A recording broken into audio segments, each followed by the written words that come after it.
तर त्यावर सिद्धांत असं म्हणतो की अर्थात ती अखंड प्राप्त आहे. ती जी प्रतीती आहे, आत्मतत्वाची प्रतीती तुम्हाला अनुभवात येत असल्यावर सुद्धा त्याचं प्रतीती येण्याकरता काही विशिष्ट तुम्हाला तपस्या करावी लागेल. पण त्याचं म्हणून अस्तित्वच तुम्ही नाकारणं हे त्याचा अर्थ नाही. कारण ती अस्तित्वाची प्रतीती ही निश्चितच मिळू शकते. ज्या समयी देखील ही आत्मप्रतिपादक वाक्याच्या श्रवणाने आणि आत्मविषयक ज्ञान उत्पन्न होत असतं, त्या समयी देखील ते उत्पन्न होणारे ज्ञान या आत्म्याविषयक मिथ्या ज्ञानाची निवृत्ती करणारेच असते. आणि आत्मविषयक मिथ्या ज्ञानाची निवृत्ती होऊन गेल्यानंतर जो तज्ञ जो तज्जनित अनात्म वस्तू भेदविषयक हे याची स्मृती देखील राहत नसते. म्हणजे जे काही माणसाच्या मनावर जे काही बिंबलं गेलेलं आहे संस्कारामुळे, की जे काही दिसणारं आहे ते सत्य आहे आणि जे दिसत नाही आपल्याला ते असत्य आहे. म्हणजे अगदी आपल्या कायद्याच्या भाषेत जर सांगायचं झालं, की जो पुरावा आपण मांडतो, तर तो दिसणारा पुरावा पाहिजे, कल्पनेचा पुरावा नको. म्हणून आता आत्मतत्वाबद्दल विचार केला, तर ते म्हणतील, "तुम्ही आत्मतत्वाला पाहिलं आहे का स्वतः? तुम्ही प्रत्यक्ष अनुभव घेतला आहे का?" मग आम्ही ते तसं असेल तरच आम्हाला त्याचं वर्णन करा. अन्यथा आम्हाला ते दाखवा. जसं तुम्हाला अनुभव आलाय तसा आम्हालाही अनुभव आला पाहिजे. आणि आम्हाला जर अनुभव येतच नसेल, तर आम्ही ते ग्राह्य धरणार नाही. त्याचं अस्तित्व ग्राह्य असं आपल्या कायद्याचं शास्त्रसुद्धा त्याला सांगते. आणि आपलं जे सायन्स आहे, या सायन्समध्ये सुद्धा त्याला जागा नाही. कारण ते म्हणतात, की ही सगळी तुमची कल्पना आहे आणि कल्पनेला सायन्सच्या कुठल्याही सिद्धांतामध्ये अजिबात जागा नाही आहे. म्हणून अनात्म वस्तूविषयक जी स्मृती असते, जे संस्कार असतात, ते संस्कारच अनर्थ करणारे आहेत. असं बोध झाल्यावर त्याची ही आवृत्ती होत नसते. आत्मज्ञान होऊन गेल्यावर अन्य वस्तू ह्या अनर्थ रूपानेच त्याचे ज्ञान होत असते. कारण की ते अनित्यता, दुःख, अशुद्धता इत्यादी अनेक दोषांनी युक्त असतात आणि आत्मवस्तू त्यापेक्षाही ही भिन्न असते. ती भिन्न प्रवृत्ती स्वभावाची असते. त्यामुळे आत्मज्ञान होण्यावर अनात्मविज्ञान जनित स्मृतीचा जो अभाव असतो, तो अभाव आपल्याला निश्चित म्हणजे ते संस्कार जो आहे, तो संस्कार मिटून गेला. जो अज्ञानाचा संस्कार होता, त्याचा अभाव झाला. म्हणजेच ज्ञानाची सुरुवात झाली. ज्ञान प्राप्त व्हायला सुरुवात झालेली आहे. अनंतो गत्वा आत्मैकवत्व विज्ञानासंबंधी स्मृतीचा प्रवाह अर्थात ह्या प्राप्त होण्याच्या कारणाने विधीचा विषय नाहीये. तो खरं म्हणजे आत्मतत्व हे काहीतरी विधी केल्याने तो प्राप्त होतो असं अजिबात नाहीये. तर तो विधीचा विषय नाहीये. कारण की आत्मस्मृती तर शोक, मोह, भय, क्रम इत्यादी बरेचसे हे दुःख आणि दोष हा दूर करण्यासाठी कुठल्याही प्रकारचा शोक आणि मोह, भय, भ्रम इत्यादी बरेचसे हे दुःख जे असतात आणि त्या दोष असतात, त्या दोषांची निवृत्ती करण्याकरता या आत्मज्ञानाचा निश्चितच त्या ठिकाणी उपयोग होतो. शोक, मोहादी दोष तर विपरीत ज्ञानाच्या कारणानेच होत असतात. विपरीत ज्ञान म्हणजेच अज्ञानच म्हणायला पाहिजे, की तुमची चुकीची संकल्पना असली, तर त्या ठिकाणी तुमच्या अवतीभोवती या अज्ञानाचंच वलय सुरू होतं आणि कल्पनेचं राज्य होतं. त्यामुळे जिथे आत्मज्ञान झालं, त्या ठिकाणी ही कल्पना आणि हे अज्ञान जे आहे ते संबंध नष्ट होतं. आणि ह्या विषयामध्ये त्या अवस्थेचा मध्ये काय मोह असतो, आत्मज्ञानाने कोणाचे देखील हे भय मानत नाही. हे जनका, तू निश्चितच अभय असणार. हृदयाची ग्रंथी तुटलेली आहे इत्यादी श्रुतीचा प्रभाव या अपूर्ण निवेदनात दिसून येतो. तथापि ज्ञानापासून भिन्न निरोध देखील म्हणजे आता हा पूर्व पक्ष मांडतो. पुन्हा एक आपलं पक्ष काय, आपलं म्हणणं काय हे तो मांडतोय, की तथापि हा मनुष्य जो आहे तो ज्ञानापासून भिन्न असलेलं आणि निरोध देखील एक मोक्षाचे साधन आहे. तात्पर्य असं आहे, की वेदवाक्यजनित आत्मविज्ञानाने ही मोक्षप्राप्तीसाठी कर्तव्य रूपाचे हे ज्ञान होण्याच्या कारणाने चित्तवृत्ती निरोधास विधेयकता तर आहेच आहे. त्यावेळेस त्यांनी या पुन्हा विभिन्न प्रकारच्या ज्या मार्ग आहेत ते सांगायला सुरुवात केली आहे, की आत्मतत्वाकरता आपल्याला काय काय करावं लागेल, की चित्तवृत्ती निरोध हा एक त्याच्यातला विषय आहे, जो पतंजली योगसूत्रामध्ये मांडलेला आहे, की योग म्हणजे काय, तर चित्तवृत्ती निरोध आहे. तेव्हा ही सुद्धा एक विधी आहे आणि तुम्ही कुठलीच विधी लागू शकत नाही असं कसं काय म्हणता? त्यामुळे हे निश्चितच असं विधी हा त्याला आवश्यक आहे असं त्याने सांगितलं. तेव्हा त्यावर सिद्धांती म्हणतात असं सांगणं उचित नाही, कारण की मोक्षाचे साधनरूप हे आपल्याला जाणता येणार नाही. वेदांत शास्त्रामध्ये ब्रह्मतत्वाच्या किंवा ब्रह्मात्म विज्ञानाचे शिवाय अन्य काही देखील परमपुरुषार्थाच्या प्राप्तीचे साधन जाणल्या जात नाही. कारण एकमेव ब्रह्मतत्वाचं विज्ञानच आपल्याला समजणं आवश्यक आहे. तरच आपल्याला संबंध ब्रह्मांडाचंही आकलन होईल आणि ब्रह्मतत्वाचंही आकलन होणं हे त्यामुळे सहज शक्य होईल. जसं की आत्म्यासच जाणा म्हणजे या ठिकाणी कुठेही अंतरिक्षाला जाणा किंवा तुम्ही कुठल्याही प्रकृतीला जाणा, कुठल्याही केवळ प्रकारचं एक पंचमहाभूताचं सगळं हे जाळं कसं कसं पसरलेलं आहे ह्याच्याबद्दलचा तुमची जी भूमिका असली तरी त्याच्यामध्ये जोपर्यंत तो ब्रह्मवेत्ता ब्रह्मतत्वाचं आकलन करत नाही तोपर्यंत ब्रह्मांडाचं आकलन त्याला परिपूर्णपणे होणार नाही. त्यामुळे तो आत्मतत्वच तो ब्रह्मतत्व सर्वत्र आहे, सर्वरूप आहे. ब्रह्मवेत्ता परमेश्वरास प्राप्त करून घेत असतो, जो त्या परब्रह्मास जाणत असतो आणि तो ब्रह्मच होऊन जात असतो. अर्थातच आचार्यवान पुरुषास हे अशा प्रकारचे ज्ञान होत असते. त्याच्यासाठी तोपर्यंत उशीर असतो जोपर्यंत अशा प्रकारची जाणीव असते. तो स्वतः ह्या आत्मतत्वास जाणल्यानंतर तो संपूर्णपणे हा निर्भय होतो. हा सगळ्या भ्रमातून तो मुक्त होतो.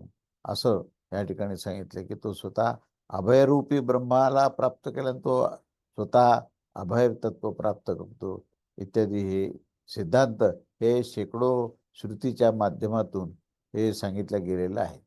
तेव्हा ह्याच्या पुढचा जो भाग आहे तो त्यांनी असं म्हटलेलं आहे की ह्या श्रुतीमधून जे ज्ञान प्राप्त होतं त्याच्याशिवाय निरोध देखील कोणत्या तरी अन्य साधनाने सिद्ध होणार नाही. अर्थात आत्मविज्ञान आणि त्याच्या स्मृतीचे हे त्या स्मृतीच्या प्रवाहाच्या शिवाय चित्तवृत्ती निरोधाचे अन्य कोणतेही साधन नसते. म्हणजे मुळातूनच चित्तवृत्ती निरोध हा एकच फक्त जो तुम्ही मार्ग मिळवला आणि अन्यथा तुमच्या अंतःकरणाची पावित्र्य नाही आहे आणि अन्यथा तुम्ही अन्य कुठल्याही प्रकारची जर स्वैराचार सोडून तो स्वधर्माचरण नाही केलं तुम्ही तर केवळ चित्तवृत्ती निरोध असं साधन जर तुम्ही मांडलं तर ते बरोबर नाही आहे. अशी गोष्ट देखील आम्ही त्या मोक्षाचं साधन म्हणून सांगत असतो की वस्तुतः ब्रह्मविज्ञानाच्या शिवाय मोक्षाची दुसरे साधन जाणण्यामध्येच येत नसते. म्हणजे खऱ्या अर्थाने ब्रह्मतत्वाची जर जाणीव करायची असेल तर तुम्हाला ब्रह्मविज्ञानाचं ज्ञान होणं आवश्यक आहे. त्या ब्रह्मविज्ञानाच्या आकलनाशिवाय तुम्हाला खऱ्या अर्थाने ब्रह्मतत्व काय हे कळणार नाही आणि ब्रह्मतत्वाच्या आकलनानेच तुम्हाला हे संपूर्ण ज्ञान मिळेल. त्याच्याशिवाय दुसरा कोणताही पर्याय हे भावनत्रयाचे सुद्धा इथं आता खंडन केलं की आत्मविज्ञानामध्ये आकांक्षाचा अभाव होण्याच्या कारणाने भावनांचा देखील अभाव असतो. तुम्ही जे सांगितले आहे की यजेत इत्यादी विधीमध्ये कोणाच्या द्वारे कशा प्रकारचं यजन करावं अशी भावना अशा भावनेची आकांक्षा होण्यावर जसं फल आणि साधन आणि इति कर्तव्यता यांच्याद्वारे फल साधन आणि त्याची इति कर्तव्याच्या द्वारे ज्या आकांक्षाची निवृत्ती केली जाऊ शकते त्याच प्रकारे येथे आता आत्मविज्ञानासंबंधी ज्या विधीमध्ये देखील तसे होणे संभवत नाही. आणि तुमचे कथन हे म्हणणं जे आहे ते योग्य नाही, कारण की एकमेव अद्वितीय ब्रह्म तत्वमसी नेती नेती अनंतरम ब्रह्म अयमात्मा ब्रह्म इत्यादी जे काही महावाक्य आहेत आणि त्याच्यामध्ये ब्रह्मतत्वाचं परिपूर्णपणे आकलन झालेलं आहे आणि ब्रह्मतत्व काय आहे हे अतिशय परिपूर्णपणे सांगितले आहे. तेव्हा या वाक्याच्या अर्थाचं ज्ञान होताच सर्व प्रकारची आकांक्षा ही आपोआप निवृत्त होते आणि वाक्यार्थाच्या ज्ञानामध्ये पुरुष हे विधीने प्रेरित होणार नाही, तो प्रवृत्त होणार नाही. म्हणजे इथे विधीच्या बाबतीमध्ये निषेध मानलेला आहे. इथे ह्या ठिकाणी केवळ ज्ञान आणि ज्ञानाशिवाय दुसरं काहीच नाहीये, तर हे महावाक्याच्या माध्यमातून ब्रह्मतत्वाचं ज्ञान प्राप्त होतं. आणि ज्ञानप्राप्तीनेच केवळ हा तुमचा भ्रम दूर होतो, कुठल्याही विधीने होत नाही, असे इथे ठासून सांगितलं आहे. त्यामुळे त्या विद्यंतराचा प्रयोग मानल्याने या अनावस्थेचा दोष येतो. आणि येथे आम्ही वर दाखवून दिले आहे की याच्याशिवाय एकमेव अद्वितीय ब्रह्म इत्यादी वाक्यामध्ये देखील ही विधी पाहिल्या जात नसते, कारण की त्याचं परिवसन हे आत्मस्वरूपाचा अनुवाद मात्रामध्ये होऊन जातो. तेव्हा इथे विधीचा निषेध केलेला आहे आणि इथे केवळ केवळ जे आहे ते ब्रह्मतत्वाचं ज्ञान प्राप्त होणं, ज्ञान जे महावाक्याचं वर चिंतन करणं आणि त्या ज्ञानाच्या माध्यमातूनच तुम्ही सर्व प्रकारचे भ्रम नष्ट करणं याचाच पुरस्कार केलेला आहे. त्यावर पुन्हा एकदा पूर्वपक्ष असं म्हणतो की वस्तुस्वरूपाचे अनुवाद मात्र होण्याने तर त्याची ही अप्रामाणिकताच दिसेल. अर्थात सोरोयद्य दरोदित्य द्र द्र दृश्य रुद्रत्वम इत्यादी वाक्यामध्ये वस्तूच्या स्वरूपाचे अनुवाद मात्र होण्याने त्याची प्रामाणिकता होऊ शकत नाही. त्याच प्रकारे आत्मविषयक वाक्याची देखील प्रामाणिकता ही नसते. अशी जर समजा गोष्ट खरोखरच जर असेल तर तुमचं याच्यावर काय म्हणणं आहे? म्हणजे त्याचं म्हणणं असं की हे शेवटी तुम्ही जे काही सिद्धांत सांगता हे सिद्धांत तुम्हाला गृहीतच धरावे लागतात आणि ते गृहीत धरून ते सत्य आहे असे मानावे लागतं. म्हणजे तुमच्या सांगण्यामध्ये सुद्धा हे एक प्रकारचा एक आग्रही स्वभाव दिसतो, आग्रही प्रतिपादन आहे तुमचं. पण त्याला कुठल्याही प्रकारचं तुम्ही हे म्हणजे त्याला प्रमाण किंवा त्याला त्याचा साक्ष असे काही तुम्ही देऊ शकत नाही की ज्याच्या त्या प्रमाणाने तुम्हाला ते कळू शकेल. आणि प्रमाण न मांडता एखादा सिद्धांत मांडणं ही काही प्रामाणिकता नाही आहे. या ठिकाणी ही आत्मविषयक वाक्याच्या मध्ये सुद्धा जे काही सांगितलंय त्याच्यामध्ये सुद्धा ही प्रामाणिकता नाही. आणि असं जर असेल, जर त्याच्यामध्ये प्रामाणिकता म्हणजे खऱ्या अर्थाने सत्य असणाऱ्या गोष्टीचं विवेचन होत आहे असं वाटत नाहीये, तर ह्याच्यावर तुमचं काय म्हणणं आहे असं सिद्धांतीला प्रश्न विचारतो. त्यावर तो सिद्धांती म्हणतो की असं अशी गोष्ट अजिबात नाहीये, कारण की अर्थवाद वाक्याने आत्मार्थ वाक्यांची विशेषता असते. वस्तू अथवा क्रियेचा अनुवाद ही वाक्याच्या प्रामाणिकतेचे अथवा अप्रामाणिकतेचे कारण नाही. कारण जी सत्य आहे ती सत्य आहे, त्याच्यामध्ये प्रामाणिकता किंवा अप्रामाणिकता याचा यत्किंचितही संबंध नाही. तर मग काय आहे, तर निश्चितच फळ देणाऱ्या विज्ञानास उत्पन्न करणे असं आहे का नाही? तर काय तुम्ही त्या विज्ञानाची अविद्या, शोक, मोह आणि भय इत्यादी संसाराचे बीज, हे बीजभूत दोषांची जी निवृत्ती आहे ती निवृत्ती फल तर पाहिलेच नाही. काय तुम्ही त्या अवस्थेमध्ये एकत्व पाहण्यास काय मोह आणि काय शोक असतो? नारद म्हणतात की भगवान ते मी मंत्रवेत्ताच आहे, आत्मवेत्ता नाही, म्हणून मी शोक करतो. म्हणजे या शोक करण्याचं मूळ कारणच अज्ञान आहे. आणि ते खरोखर ज्ञान झालंय याची जी पावती आहे ना, ती तुमचा मोह आणि शोक दूर होणे हाच आहे.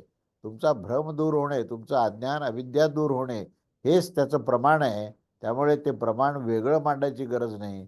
त्यामुळे हा सिद्धांत मांडणं म्हणजे प्रामाणिकतेच्या विरुद्ध आहे असं आपल्याला म्हणता येत नाही. तेव्हा हे भगवान शोकाने आणि मोहाने मी ग्रस्त झालोय असं नारद स्वतः भगवंताला सांगतात. आणि मला जरी मंत्रपाठ असले, जरी वेदाचं सगळं माझं पाठांतर आहे आणि जरी मला त्याच्यावरचं विवेचन करता आलं, तरीही नारद प्रामाणिकपणे काय म्हणतात की मी जो आहे तो मंत्रवेत्ता आहे, मी आत्मवेत्ता नाही आहे. त्यामुळे केवळ मंत्रविद्येने हे शोक आणि मोह दूर होऊ शकत नाहीत. इत्यादी हे शेकडो वाक्य जे आहेत ते उपनिषदामध्ये हे ऐकले नाहीत का की सो सोरोदित इत्यादी वाक्यामध्ये अशा प्रकारे निश्चित आणि सफल विज्ञान आहे की नाही? जर नाही तर भले त्याची अप्रामाणिकता राहील. त्याच्या अप्रामाणिकतेने सफल आणि निश्चित उत्पन्न करणाऱ्या वाक्यांची अप्रामाणिकता का झाली पाहिजे? जर त्याची अप्रामाणिकता मानली जाईल तर दर्शपूर्ण मासादी विषयक वाक्यामध्ये देखील काय विश्वास केला जाऊ शकतो? म्हणजे इथे त्याने वेगवेगळ्या प्रकारचे उदाहरणं दिलेत. आणि इथे सिद्धांतीचं म्हणणं असं आहे की ज्यावेळेस तुम्ही हे आत्मस्वरूप होता, आत्मज्ञानामध्ये तुम्ही परिपूर्ण होता, त्यावेळेस तुम्ही हे सिद्ध करण्याची गरज नाहीये. तुमच्या प्रत्येक आचरणातूनच ही ब्रह्मतत्वाची आविष्कार होत असतो आणि त्या आविष्कारामध्ये श्रवण करणारा मनुष्य सुद्धा आपल्या अज्ञानाचं निरसन करू शकतो. हे त्याच्यामध्ये सामर्थ्य आहे. तेव्हा हे सांगितल्यावर पुन्हा एकदा पूर्वपक्ष म्हणतो की दर्शपूर्णमासादी वाक्यात प्रामाणिकता ही त्यांनी म्हणजे शेवटचं वाक्य काय सांगितलं त्याने की त्याची अप्रामाणिकता जर मानली खरोखर तुमच्या म्हणण्याप्रमाणे तर त्याने उदाहरण सांगितले की दर्शपूर्ण मासादी विषयक वाक्यामध्ये देखील काय विश्वास केला जाऊ शकतो. कारण दर्शमास किंवा पूर्ण मास जो असतो की ज्याच्यामध्ये सगळ्या तिथी परिपूर्ण आहेत आणि त्या ठिकाणी पूर्ण मासाचं विवेचन केल्यानंतर याला पुरावा काय असं समजा कोणी प्रश्न मांडला. कारण काही वेळेला काही तिथी अर्धी येते, काही वेळेला ती क्षणमात्र अशी चाटून निघून जाते आणि काही काही वेळेलाच फक्त पूर्ण तिथी असते. पण ज्या ठिकाणी दर्शपूर्ण मास असतो म्हणजे पूर्ण महिन्यामध्ये हा दार्शनिक आहे म्हणजे तो असा दिसतो की त्याच्यामध्ये परिपूर्णता आहे, कोणतीही तिथी अर्धी नाही आहे. त्यावेळेस असं सांगितल्यावर ह्याच्यावर विश्वास ठेवला जाऊ शकतो का? हे खरं कशावरून पुन्हा आपण जर तर्क केला तर ह्याला काय म्हणायचं असा प्रश्न त्याने त्याने म्हणजे सिद्धांतीनेच मांडला. तर पूर्व पक्ष म्हणतो की दर्शपूर्ण मासादी वाक्यात प्रामाणिकता तर पुरुष प्रवृत्ती संबंधी विज्ञानाच्या उत्पन्नानेच होत असते. आत्मज्ञानामध्ये वाक्यामध्ये ही गोष्ट येत नाही. सिद्धांत म्हणतो ठीक आहे, काही हरकत नाही. कारण तुम्ही कमीत कमी हे तर मान्य केलं की ह्या विज्ञानामध्ये पुरुष प्रवृत्ती संबंधी विज्ञानाच्या उत्पन्नाने ही प्रवृत्ती संबंधी जे विज्ञान आहे पुरुष प्रवृत्ती संबंध म्हणजे काय की त्या प्रत्येक जीवमात्राचं जे विस्तार आहे त्याचा जो आविष्कार आहे त्या आविष्काराच्या संबंधी जे विज्ञान मांडले की त्या आविष्कारामध्ये सुद्धा ते आत्मतत्व आहे. म्हणजे जीवात्मा म्हटलं की तो पुरुष आला आणि तो पुरुष म्हटलं की त्याच्यामध्ये आत्मतत्व आलंच. तेव्हा आत्मतत्वासहित त्या पुरुषाचं अध्ययन म्हणजे त्याचं विज्ञान आहे. पुरुष प्रवृत्ती संबंधी विज्ञान आहे आणि ते विज्ञान उत्पन्न होण्यानेच हे आत्मज्ञानाविषयक वाक्यामध्ये हे आहेच असं सांगता येत नाही. जेव्हा तुम्ही विज्ञानाचा अभ्यास करता तेव्हा तुम्ही ठासून सांगता की सर्वत्र वासुदेव आहे. पण जेव्हा केवळ आत्मज्ञानाबद्दल ती विवेचन करता तेव्हा तुम्ही असं काहीही सांगत नाही. तेव्हा ही गोष्ट जी विज्ञानात ही गोष्ट जी येते ते आत्मज्ञानामध्ये नाही आहे. तेव्हा हा प्रश्न आहे. तर तेव्हा विज्ञानात तुम्ही मान्य केलं ना हे ठीकच आहे, हे असंच आहे. परंतु हा काही दोष नाही. कारण की आत्मविज्ञान विषयक वाक्यामध्ये देखील प्रामाणिकतेने युक्त असे कारण उपलब्ध आहे ना. प्रामाणिकतेचे कारण जसे वर दाखविले आहे की तेच आहे की दुसरे काही नाही. सर्व प्रकारच्या प्रवृत्तीच्या बीजाचा हा निरोध हेच त्याचं फळ आहे. असं विज्ञानाचं उत्पन्न होईल तर आत्मप्रतिपादक वाक्याचे भूषण आहे. तर त्याची अप्रामाणिकतेचे कारण होऊ शकत नाही. विज्ञान जे आहे ते आत्मज्ञानाचं विस्ताराने केलेलं हे प्रमाण आहे. म्हणजे जे अंतर्बाह्य सबाह्य अभ्यंतर तू एक दत्त असं म्हणताना तो अंतरंगामध्ये तो आत्मतत्व आणि बहिरंगामध्ये त्या आविष्कारामध्ये ब्रह्मांड रूपात आहे. या दोन्हीचाही समन्वय जिथे साधलेला आहे ते गुरुतत्व आहे. त्या ठिकाणी तो परमेश्वर आहे. म्हणून ज्ञानासहित विज्ञानाचं ज्यावेळेस स्पष्टीकरण होतं त्यावेळेस ते विज्ञान जे आहे ते ज्ञानाचंच प्रमाण देत असतं, आत्मज्ञानाचंच प्रमाण देत असतं. तर विज्ञान आत्मतत्वाचं पूरक असल्यामुळे त्या आत्मतत्वाला आकलनाच्या क्षेत्रात आणण्याचं काम हे विज्ञान करतं. तेव्हा याच्याशिवाय जे काही सांगितलं आहे ते आत्म्यास जाणल्यावर तद्विषयक बुद्धी आपण अवश्य करावी. इत्यादी वाक्य जे आहेत ते वाक्यार्थ विज्ञानाची ही वेगळी उपासनेसाठी सांगितली आहे. तर हे ठीकच आहे, परंतु अपूर्व विधी त्याच्याकरता होऊ शकत नाही. म्हणजे त्याकरता तुम्ही जर हे सगळं स्पष्टीकरण दिलं की ज्ञानासहित विज्ञान आणि विज्ञानातून ज्ञान प्राप्त होणं हे सांगितलं तरी हे सांगितल्यामुळे त्याच्याकरता काही विधिविधान करावं लागेल असं त्याच्यातून सिद्ध होत नाही. तर एक पक्षाची प्राप्त होणाऱ्या उपासनेच्या नियम करण्यासाठी हे ठीक आहे. परंतु एका पूर्वपक्ष म्हणतो हे सगळं ठीक आहे, परंतु एक पक्षामध्ये उपासनेस प्राप्ती कशी होऊ शकते. कारण वर आधी आणि हे सगळं सगुण सांगितले आहेत. हे की परिशेषतः आत्मविज्ञानासंबंधीने ह्या स्मृतीचा प्रवाह जो आहे तो नित्यच प्राप्त आहे असं स्मृतिग्रंथात सांगितलं आहे. त्यावर सिद्धांती पुन्हा एकदा म्हणतो की तुम्ही म्हणताय ते ठीकच आहे. यद्यपि असंच आहे तर तथापि शरीराचा आरंभक जे कर्माचं फळ आहे ते निश्चित होण्याच्या कारणाने या संबंध सम्यक ज्ञानाची प्राप्ती होऊन जाण्यावर देखील वाणी, मन आणि शरीर ह्याची क्रिया जी आहे ती अवश्य संभावनी असते. कारण जे कर्म फलोन्मुख होऊन चुकले आहे ते तर सुटकेच्या बाण इत्यादी आदीच्या प्रवृत्ती समान आहे. अधिक बलवान असतेच, कारण की त्याचा त्याग, वैराग्य इत्यादीच्या साधनाने बळाचा आश्रय घेऊन आत्मविज्ञानाच्या स्मृतीचे प्रवाहाचं नियमन करणं हे होतच असतं. त्यास अपूर्व रूपाने करावे लागत नाही. कारण की त्याला ह्या आम्ही सांगून चुकलो आहोत की आत्मज्ञान होण्यावर ते प्राप्तच आहे. त्यामुळे विज्ञाय प्रज्ञाम कुर्वोत इत्यादी वाक्य जे आहे प्राप्त विज्ञानाच्या स्मृतीच्या प्रवाहास हे नियमाविधीसाठीच आहेत. कारण की त्याचा अन्य अर्थ थोडे संभवच नाही आहे.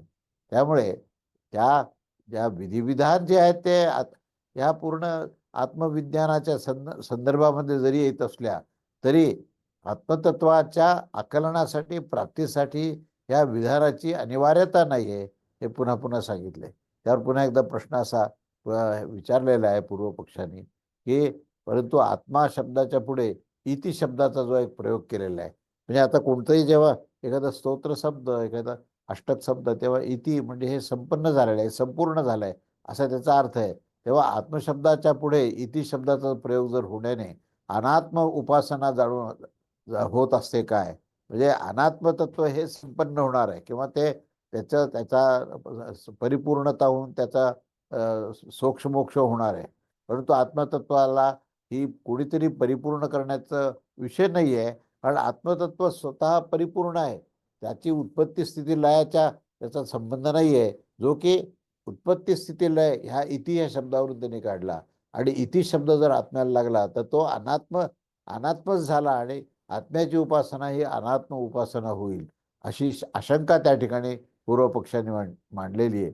ज्या प्रकारे प्रियमित्यादी उपासत इत्यादी वाक्यामध्ये प्रियादी गुणच उपास्य नाहीत, तर मग कोण कोण उपास्य आहे, तर प्रियादी गुणवान प्राणादीच उपास्य आहे. म्हणजे प्रिय जो तत्व आहे ते प्रिय तत्व तुम्ही ज्यावेळेस चिंतन करता तेव्हा हे आत्मतत्वाबरोबर प्राणतत्व हे प्रिय आहे.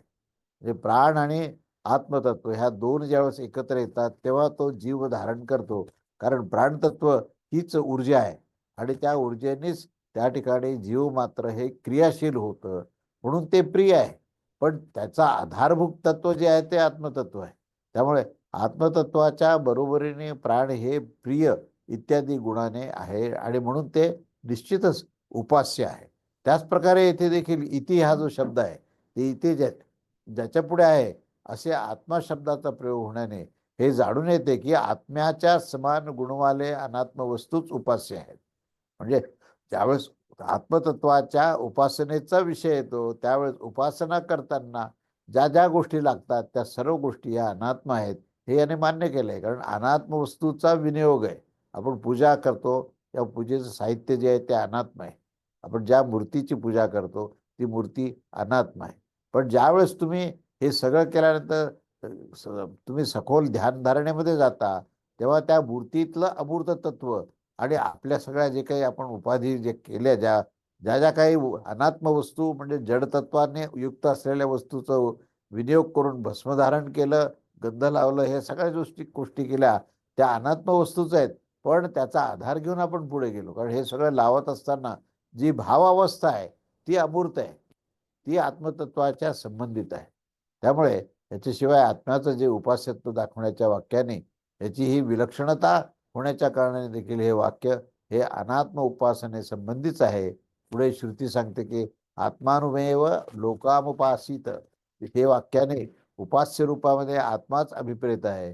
कारण की आत्मानमेव लोक उपासित हे जे वाक्य आहे ते ह्या वाक्यामध्ये उपास्य रूपाने आत्माच अभिप्रेत आहे. म्हणजे उपासना खऱ्या अर्थाने कशाची करायची आहे, तर ती आत्म्याचीच करायची आहे. अनात्माचा विनियोग आहे, अनात्म्याची उपासना नाही आहे, हे समजणं या ठिकाणी महत्वाचं आहे. कारण की आत्मानमेव अशा प्रकारे आत्मानम पदामध्ये तिथे द्वितीय ऐकवली जाते आणि त्यामुळे येथे द्वितीय ऐकवले जात नाही. आणि आत्मत्येवोपासित हे जे काय विधान आहे याच्यामध्ये आत्मा शब्द पुढे इति हा देखील आलेला आहे. त्यामुळे असेच ज्ञात होते की येथे आत्मा उपास्य नाही, परंतु आत्म्याच्या समान गुणवाले त्यापासून भिन्न अनात्माच उपास्य आहे, असा त्याचा अर्थ हा काढला जातो. तर तो खऱ्या अर्थाने ते चुकीचं आहे. आपण जेव्हा एखाद्याचा माध्यम म्हणून उपयोग करतो तर ते आपलं लक्ष नसतं. त्या माध्यमातून लक्षाकडे आपण जातो.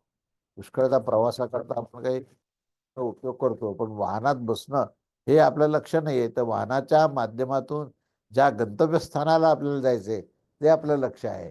तेव्हा त्या लक्षाकडे आपलं आपण पूर्ण भूमिका घेऊन त्या वाहनात बसतो. वाहन हे अनात्म आहे आणि लक्ष जे आहे ते आत्मतत्व आहे.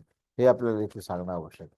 तेव्हा ह्या ठिकाणी अनात्म तत्व उपास्य आहे असं पुन्हा एकदा जो पूर्व पक्ष मांडतो त्या पूर्व पक्षाचं त्या ठिकाणी सिद्धांती म्हणतात की असं तुमचं म्हणणं हे बरोबर नाही आहे. कारण की वाक्यविशेषामध्ये सुद्धा आत्माच उपास्य रूपाने जाणला जात असतो. जसं की हा आत्मा आहे ते या संपूर्ण जगताचे प्राप्तव्य आहे.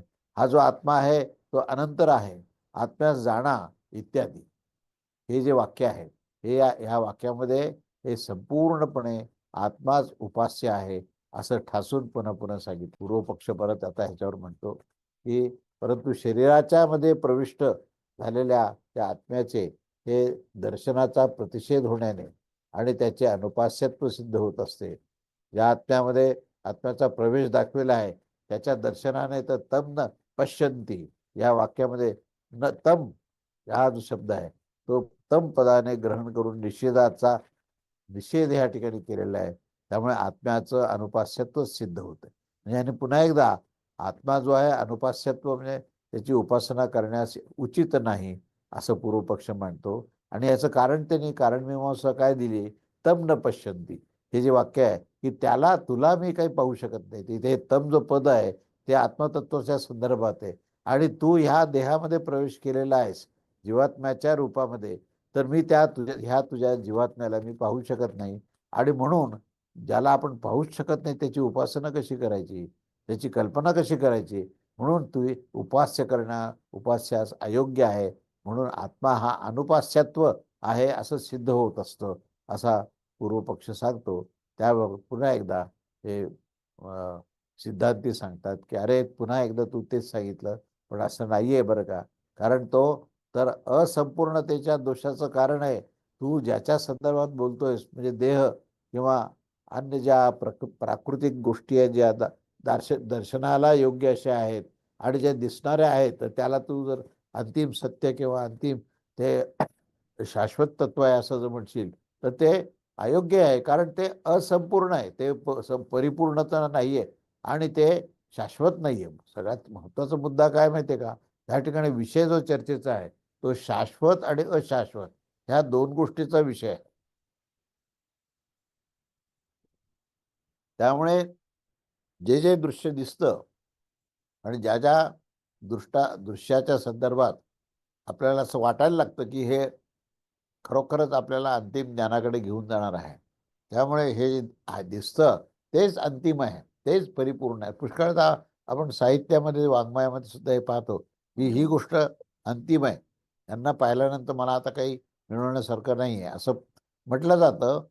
पण तो संदर्भ जो असतो तो ब्रह्मतत्व किंवा आत्मतत्वाच्या संदर्भात असतो. ते कधीही ते विवेचन जे आहे ते त्या दिसणाऱ्या कुठल्याही प्राकृतिक गोष्टीच्या संदर्भात हे सांगितलेलं नसतं. त्यामुळे हे समजणं आवश्यक आहे. म्हणून ते पुन्हा एकदा सांगतात की तुम्ही अनात्मी हीच उपास्य आणि आत्म्याचं अनुपास्यत्व हे जे तुम्ही सांगताय हे काही बरोबर नाही आहे. कारण जो अनात्मा आहे तो असंपूर्ण आहे, तो परिपूर्ण नाही, हा त्याचा दोष आहे. अर्थात आत्म्याच्या दर्शनाचा जो प्रतिषेध तर त्यामध्ये असंपूर्णतेच्या दोषाच्या अभिप्रायानेच केलेला आहे. आत्म्याच्या उपास्यत्वाचा प्रतिषेध करण्यासाठी अभिप्रेत नाही. कारण की प्रणनादी क्रिया विधीच्या विधिविशिष्टाच्या संदर्भात त्यास विशेषित केलेले आहे. जर आत्म्याचे उपास्यत्व अभिप्रेत नसते तर अकृष्ण हेशतो एकैकेन भवती या वाक्याने या प्रणनादी एक एक क्रियेने विशिष्ट अशा आत्म्यास असंपूर्ण दाखवणे हे व्यर्थ होईल. तेव्हा असं सिद्ध होत असतं की एक एक क्रियेने विशिष्ट नाही तर तो आत्मा तर पूर्ण होण्याच्या कारणानेच तो उपास्य आहे. म्हणजे आत्म्याची उपासना का करावी याचं मूलभूत कारण जे सांगितलं आहे, ते म्हणजे तो परिपूर्ण आहे, तो शाश्वत आहे, अविनाशी तत्व आहे आणि म्हणून त्या आत्मतत्वाची उपासना करायची आणि अनात्म तत्व जे आहे, हे परिपूर्ण नाही, ते अपूर्ण आहे आणि म्हणून त्या ठिकाणी त्याची उपासना करायची नाहीये. म्हणून हा विषय आपण आता त्याच्या पुढच्या ह्याच्यामध्ये घेऊया आपण. अवधूत चिंतन श्री गुरुदेव दत्त. श्री स्वामी समर्थ महाराज की जय.